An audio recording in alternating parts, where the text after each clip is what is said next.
Welcome back. You're watching Business Morning on Channels Television. It's a holiday edition of the program, and we're live to you on Channels Television, your home for the news. Let's remind you of some of the stories for today. In spite of the fact that it is a holiday, we've got some stories coming up from the markets. Now, the Securities and Exchange Commission has placed indefinite suspension on Heritage Capital Markets Limited over allegations of unauthorized sale of shares belonging to an investor and the company's refusal to comply with the Commission's directives over the matter.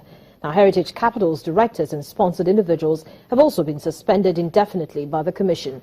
The SEC warns the general public that the suspension will remain in force pending the resolution of the issue against the market operator. The Commission affirms it would not hesitate to take appropriate enforcement action against any person found to be in violation of the provisions of the ISA 2007 and the rules of regulations of the Securities and Exchange Commission. Also at this hour, the Nigerian National Petroleum Corporation says it has adopted strategies to ensure operational profitability through the renegotiation of all existing contracts. The statement issued by the corporation explains that contract renegotiations has in gains of between 5 and 30% discounts so far. The Group Managing Director of the NNPC, Dr. Maikanti Baru, also confirms that the corporation has completed negotiations with its joint venture partners towards the resolution of cash call funding challenges through payments of arrears. Also, the Association of Nigerian Electricity Distributors has again assured customers of continued metering. In Monday's full-page advertorial, the electricity distribution company says in the interim, until all customers can be metered, estimated billing methodology as defined by the Nigerian Electricity Regulatory Commission will be used. And conversations with Bosun some minutes ago actually points to the fact that all players need to come to the table sometime in the first quarter of 2017, and let's get to understand how we can quickly resolve the issues confronting this very critical sector, and that's the power sector. Electricity is very important for all sectors of the economy, and it has continued to affect the manufacturing sector particularly.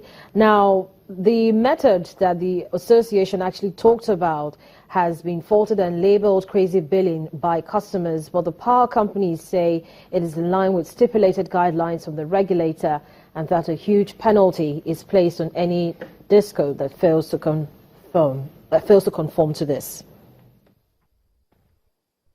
So, reviewing 2016 and looking at the economy as well as the people is the next focus now for the conversation I'll be having with Mike Adeleye. He's a human capital development consultant. He joins me on the program to look at some of the issues that have come up in 2016. Good morning to you, Mike. Thank you for coming on the program. Thank you for having me. Compliment of the season. Thank you very much. And even though it's a holiday, it's still... the issues have still not, stopped running on our minds. And Absolutely. Taking a look at 2016, what would you say were the hopes of Nigerians starting the year? Thank you very much. I think what we have to look into at the moment, we have to look into the macroeconomic conditions. We have to look into family financial situations. And we also have to look into the family income situation as well. Now, when all these three components are not favorable to consumers or the common man, then obviously we will be having this negative discussion about the recession and economic hardship condition that we're facing at the moment. But then, Mike, you also have to remember that prior to the starting of this year, former Finance Minister Dr. Ngozi Okonjo-Iweala had told Nigerians to brace up in the coming years, to tighten their belt because things were not going to get any easier. So the warning was already there. The handwriting was already on the wall. It was, precisely correct. But obviously, like the president actually said a couple of days ago, that he's still in shock that from all the windfall of the gains of petroleum that we had during the good times, and not a penny was saved. Now, what she said was right, but she shouldn't be in that position to be saying that. But if they had saved for the rainy day, then obviously we won't be in this mess that we're in at the moment. But she said it, obviously, because she knew that what we have in the treasury wouldn't be sustainable for us or as a country to actually keep us floating. So obviously she said it fine, but what are the things that she did in place to actually prevent? She's an economist. she should know what to do better. I mean, obviously, we're not talking about whereby we have a situation whereby we don't have what it takes to save for the rainy day. We had it, but we squandered it. But Mike, also, I'm not holding brief here for the minister, but remember that, various articles and, of course, through the time we've noticed that there's been trying to give an account of what exactly was done to stave this off. Unfortunately or fortunately, because there's an advantage and a disadvantage to it, oil prices have not actually improved since the time she made that comment. And so it was in line with the fact that hopefully oil prices would improve, and so would have more to save in the eventuality that we have oil prices getting up to as much as 80, even 90, even $100 per barrel. But that's not the case. But in 2016, we still saw that didn't happen up till now. How do you think, in terms of spending power, how do you think households were able to cope in 2016? Don't forget we had high inflation, not to mention the global oil prices and the challenges that came with it. We had unemployment as well. We also had increase in cost of transport, food and healthcare, particularly for those at the bottom part of the pyramid. Well, I'll have to go back to what Bosin mentioned here while he was there.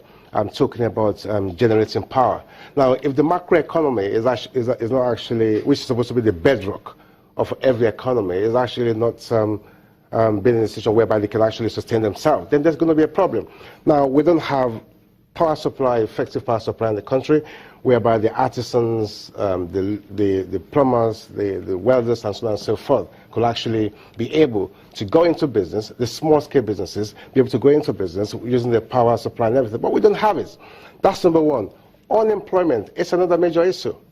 Now, unemployment is gone up to 13.9% from 13.3% in the last quarter.